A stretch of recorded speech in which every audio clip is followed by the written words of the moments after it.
E nesse período, Bosco, o que que você viu, o que que houve de crescimento, de melhora? Esses jovens que estão vindo aqui agora, você sempre traz jovens aqui, isso gera uma capacitação para empresas africanas? Me faz um resumo desses anos de funcionamento do Instituto. O Instituto já teve diversas iniciativas baseadas em 3 eixos. Eu chamo o tripé de basilar do Instituto. Um desses eixos se refere a estudos, cenários, análises. Nós olhamos para um determinado fenômeno e, por iniciativa nossa, nós mergulhamos e apresentamos para a sociedade uma visão que nós enxergamos e esperamos que os outros também enxerguem. Nesses dias, o Banco da Amazônia solicitou ao Instituto Brasil-África a realização de um estudo para identificação de que produtos e serviços da Amazônia brasileira são caros, são próximos para o contexto africano. Que produtos são esses? Nós estamos estudando ainda. Daqui a pouco nós estamos mergulhando nessa pesquisa. Ou seja, existe um mercado importante ali para as empresas brasileiras. Imagina que os biomas que existem nos 2 ambientes, 2 lados do Atlântico, são parecidos. Então, algumas respostas, algumas experiências brasileiras daquela região podem muito bem ser trasladadas para o contexto africano, e eu insisto nisso, de que nós precisamos respeitar a individualidade de cada país. Não é desplugar no Brasil e plugar num determinado país africano, porque não funciona. E essa ideia imperialista, ela está fadada a, em algum momento, quebrar e não funcionar. Então, a primeira base do tripé são estudos. A segunda se refere a eventos. O Fórum Brasil-África, que eu mencionei, é o evento mais importante do Instituto, mas nós também temos eventos que fazemos em parcerias com os nossos parceiros que estão espalhados na África, no Brasil e fora desses dois flancos. E a terceira ponta desse tripé se refere à capacitação técnica que você mencionou no começo da nossa conversa, desses jovens de Angola e jovens da Guiné-Bissau que vêm ao Brasil proximamente. Mas esse programa de capacitação, que nós chamamos de YTTP, as letras são o acrônimo, né, em inglês, Youth Technical Training Program, começou em 2017. Primeira leva de participantes foi em 2017 e desde então nós já fizemos diversas edições. E tem uma beleza muito singular num programa como esse, é de que nós capacitamos jovens, nesse caso nos domínios da agricultura, e eles voltam para os seus países muito melhor equipados. E quando a gente fala de jovens, são aqueles jovens que muitas vezes nem escola têm.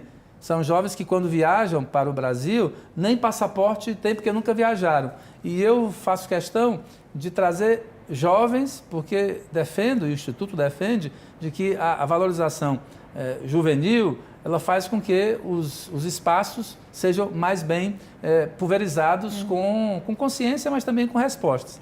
Eu me lembro de uma experiência que a gente teve no interior da Bahia, em Cruz das Almas, com jovens que estavam num programa semelhante que você mencionou, na cadeia produtiva da mandioca. E eram jovens que estavam ali entendendo desde os primeiros procedimentos de plantar a maniva, de como colher, de como processar e como vender os produtos na feira. Então, era uma imersão profunda, mão na massa, como nós falamos. E tinha uma experiência que eu estava lá no momento, por coincidência, e o facilitador perguntou para os que estavam ali qual era a cor da tapioca. Tapioca, todo mundo sabe que é branca. E ele perguntou, e se eu fizer uma tapioca colorida para vocês? E eles ficaram atônitos, né? Como o amido, a fécula, ou a goma, como nós chamamos no Nordeste, é branca. E ele rapidamente pegou a bacia que tinha a goma, a fécula, e colocou um suco de uva, e o branco virou meio roxo, vermelho. Ele fez a tapioca naqueles 30, 40 segundos, e o branco virou outra cor. A mesma coisa ele fez com o suco de abacaxi.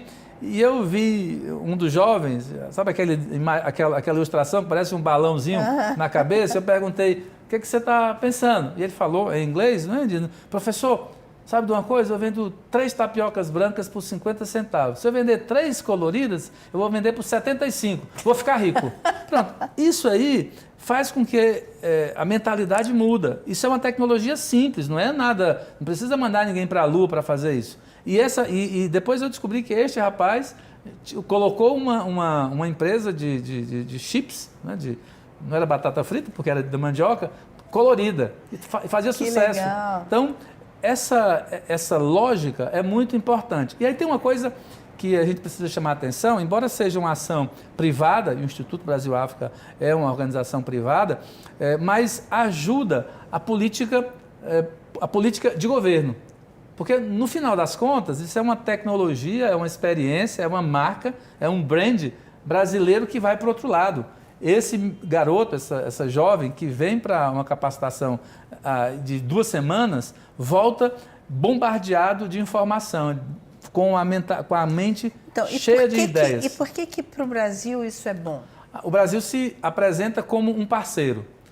E eu digo que as parcerias, elas, para serem longevas e importantes, frutíferas, demanda tempo. E é um esforço perene, constante, e é uma conspiração. Não é um esforço só de um. Né? É o esforço governamental, é o esforço da sociedade civil e é esse altruísmo. Não é simples. Nós apostamos na África não apenas porque nós somos Madre Teresa, nós não somos, né? Tem custo em tudo isso, mas nós entendemos, e eu entendo pelas minhas inúmeras incursões, viagens e conversas e diálogos e relações com atores africanos, públicos e privados, de que para o Brasil a África é fundamental, muito mais do que qualquer outro espaço.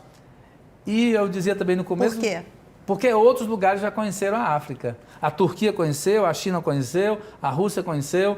Esses lugares todos viram que... A China tem feito fortes investimentos na África. A China é um animal que chega em qualquer lugar. A China chegou na África. Muitas pessoas dizem que a China invadiu, tem uma ação imperialista. Eu digo que a China é um grande parceiro africano. Não for a China, algumas ações de infraestrutura não teriam acontecido, não teriam chegado em alguns ambientes africanos, mas são os africanos que têm que decidir com quem eles vão conversar, querem fazer negócio. Se eles querem fazer negócio com a China, são eles que têm que decidir, senão a gente está metendo a mão onde não deve. O Brasil precisa colocar o seu espaço, se apresentar mais. Quando o presidente Lula, em 2003, definiu que a África seria prioridade para o seu governo, logo nos primeiros dias, foram a África e a América Latina. Em maio de 2003, o governo brasileiro realizou em Fortaleza um fórum, se chamou Fórum Brasil-África, que era o governamental, e à época quem presidiu foi o vice-presidente à época, José Alencar, e o embaixador Celso Amorim também estava lá, e foi apresentado para o continente africano, em maio de 2003, que o Brasil, sim, tinha olhado para a África e tinha chegado na África. Durante os 8 anos de governo 1 e governo 2 do presidente Lula, a África foi alvo de inúmeras viagens, de um lado e de outro, várias missões, embaixadas que foram abertas, e aqui eu aproveito para dizer que eu advogo que embaixadas têm que ser abertas, sim, quantas forem possíveis, tanto melhor será, porque nós temos presença nesses lugares. E a embaixada, ela serve para o primeiro diálogo, para a primeira conversa. E o presidente Lula fez isso. Depois nós tivemos um certo desvio com a presidente Dilma, que não olhou para a África como o presidente Lula fez, e depois o presidente Temer também não olhou, e o ex-presidente Bolsonaro sequer foi à África. Os 4 anos de governo, nunca pisou no continente africano, que foi um grande erro. Lembra que o presidente Biden, para finalizar o seu governo, no apagar das luzes, foi para Angola. Isso criou uma comoção gigantesca. Só fazer uma comparação. Então, nós tivemos aqui um espaço de crescimento nos 8 primeiros anos, e aí muitas empresas brasileiras, as grandes construtoras que foram para a África, aqui eu não quero entrar nos escândalos nesse ambiente, nessa discussão, mas eu acho que foi um ativo importante a participação dessas empresas e ter estradas, ter equipamentos, hospitais construídos por empresas brasileiras. E qual é o próximo passo agora desse relacionamento? O mundo é diferente de 2003. O Brasil perdeu um espaço muito grande porque ficou distante quando esses movimentos ficaram distantes, alijados. E quem ocupou esse espaço foi a China? A China ocupou espaço. A Turkish Airlines, para você ter uma ideia, em 2012 ela tinha voos de cidades importantes da Turquia, principalmente Istambul, para 3 destinos africanos, em 2012. Em 2024, ano passado, esse número passou para 53. Nossa. Então, você vê, é um espaço gigantesco. A TICA, que é a agência de cooperação turca, tem vários investimentos naqueles lugares. O governo dos Emirados, que por acaso é o financiador desse programa de capacitação que você mencionou no começo, imagina, o governo dos Emirados financia um programa de capacitação de africanos no Brasil. Isso é uma agenda de cooperação, nós chamamos de cooperação triangular, fantástica. O governo dos Emirados entende que na África reside ou deve residir o interesse desses países todos. O Golfo olha para a África, né? Até pela proximidade também. Então o Brasil perdeu espaço. O Brasil não tem a capacidade de financiar que esses lugares têm. Mas nós temos um ativo fantástico, e eu repito isso quando tenho oportunidade. As experiências brasileiras, elas são muito caras para a África. Aquilo que deu certo no Brasil é o sonho do africano, lato sensu. Aquilo que funciona aqui pode funcionar muito bem em alguns espaços africanos. E isso ninguém tira. Uma experiência da Turquia, ou de Singapura, ou dos Emirados, ou da China, ou de outra latitude, não se compara com a experiência brasileira, principalmente em domínios que o Brasil já tem know-how, já tem expertise, né? Excelência.